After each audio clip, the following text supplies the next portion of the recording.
पता नहीं था मुझे तकरीर करनी है यहाँ पर, लेकिन उन्होंने कहा कि पीका के हवाले से बात करें। तो एक पीका तो वो है जो ऑफिशियली कानून पास किया गया है, लेकिन मेरे ख्याल से यहाँ जितने सियासतदान और जर्नलिस्ट मौजूद हैं उनको ये पता है कि एक इनफॉर्मल या एक अनकॉल्ड पीका भी है जो मीडिया पे रोज़ाना अप्लाई करता है, जिसकी एक बड़ी मिसाल ये है कि पीटीआई के चेयरमैन को इमरान खान ना कहें, बानी पीटीआई कहें, उनकी तस्वीर नहीं चल सकती। लेकिन ये पहली मर्तबा नहीं है। मुझे याद है वो वक्त भी जब मैं जियो में ही था और मरीम नवाज़ की तकरीर दिखाना मना थी और उस वक्त पीटीआई का दौर था। तो मेरे ख्याल से यहाँ जितने लोग एजाज सैयद साहब या अफजल भट्ट साहब ये बात करके गए, बड़ी इंपॉर्टेंट है कि सियासतदानों को ये याद रखना है कि आज वो कहाँ खड़े हैं और जब वो हुकूमत से या कबूलियत से करीब होंगे तो उस वक्त वो कहाँ खड़े होंगे। मीडिया पे तो इस वक्त बहुत ज़्यादा दबाव है पीका की वजह से, और जैसे मैंने कहा कि एक पीका वो है जो कि कानून नहीं है लेकिन वो लागू हम पर होता है। लेकिन जब भी मैं बहुत ज़्यादा मायूस होता हूँ इस चीज़ से कि मीडिया का, फ्रीडम ऑफ स्पीच का इस मुल्क में क्या हाल कर दिया है, तो हमारी जियो की खिड़की से मैं देखता हूँ सुप्रीम कोर्ट की तरफ, तो मुझे इत्मीनान भी होता है, खौफ भी आता है। इत्मीनान इस बात का कि इस मुल्क में जुडिशरी का जो इस वक्त हाल है वो मीडिया से भी बदतर है, और खौफ इस बात का कि शायद हम पर अभी मजीद सख्तियां आनी बाकी हैं। मतलब आप ये सोचें कि जिस मुल्क में सुप्रीम कोर्ट के बेंचेस सियासतदान, पार्लियामेंटेरियंस और एग्जीक्यूटिव मिलकर बना रहे हो, तो वहां पे इंसाफ कितना मुयसर होगा आपको। मतलब बात ये नहीं हो रही कि जजेस की तैनाती कैसे हो रही है, बात ये हो रही है कि जो बेंचेस की तश्कील है वो इस वक्त एग्जीक्यूटिव कर रही है। तो यानी कि अभी जब यहां से आप मुड़ते हैं ना तो आपको नजर आता है कि ministry for law and justice,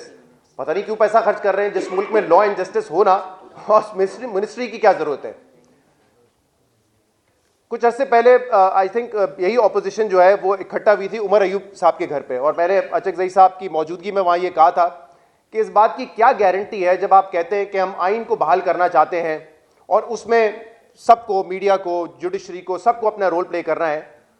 तो कल यहीं नून लीग बैठी होगी, पीपल्स पार्टी बैठी होगी और वही ये बातें हमसे कर रही होगी, और उस वक्त शायद पीटीआई या दीगर जमातें जो है वो एस्टैब्लिशमेंट के साथ खड़ी होंगी जैसे माजी में है। क्योंकि आज भी जब हम बात करते हैं कि मीडिया का या फ्रीडम ऑफ स्पीच का या अदलिया का ये हाल किया है,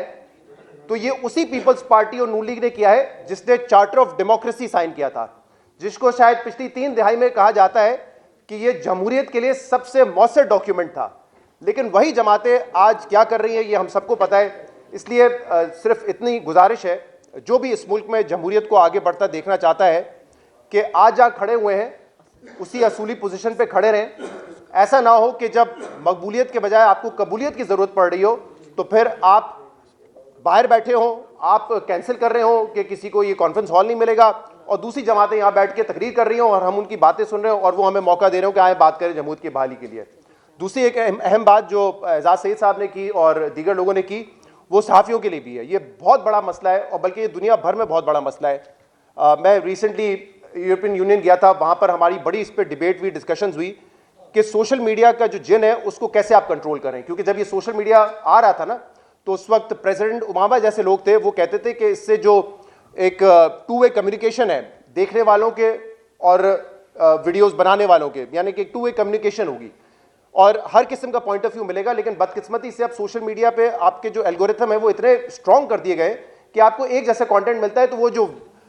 डाइवर्सिफिकेशन ऑफ इंफॉर्मेशन था वो खत्म हो चुका है। तो इसलिए ये ज़रूरी है कि इसको हम कंट्रोल करें। लेकिन दुनिया भर में कहीं ये बहस नहीं होती कि आप इसको कॉग्निजेबल क्राइम कर दें, आप इसको क्रिमिनलाइज कर दें, पेनल्टी होती है, सिविल पनिशमेंट की बात होती है। लेकिन हमारे यहाँ जो पीका कानून है उसमें क्या किया है इन्होंने, उसमें उन्होंने ये कहा है कि कोई भी एक्टिविटी, डेफिनेशन भी अपनी एंटी स्टेट की, जैसे शायद बहुत सारे लोगों के लिए ये कॉन्फ्रेंस भी आज एंटी स्टेट हो,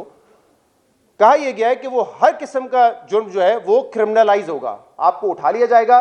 बाद में मैजिस्ट्रेट से परमिशन ली जाएगी या बाद में कानूनी कार्रवाई होगी। तो ये जो एक फैसिनेशन है हमारी कि पहले पकड़ लो, जैसे अभी मतीउल्लाह जान साहब की एग्जाम्पल दी गई, अगर उन्होंने कोई फेक न्यूज दी थी तो कार्रवाई उसके तहत होनी चाहिए थी, ना कि उनके ऊपर कोई चर्च या और किसी का मुकदमा बनना चाहिए था।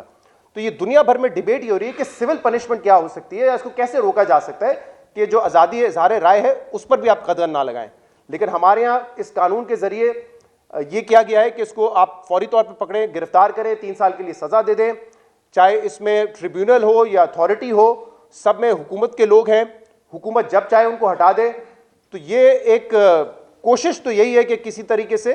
फेक न्यूज़ को कंट्रोल नहीं करना है, बल्कि जो आज़ादी इज़हार राय है उसको आपने दबाना है। कोशिश करते हैं, हम भी इस पर कोशिश कर रहे हैं कि इस कानून को तब्दील किया जाए, लेकिन फिलहाल जो हालात हैं मुश्किल ही लगता है, लेकिन कोशिश हमें जारी रखनी चाहिए। बहुत शुक्रिया जी।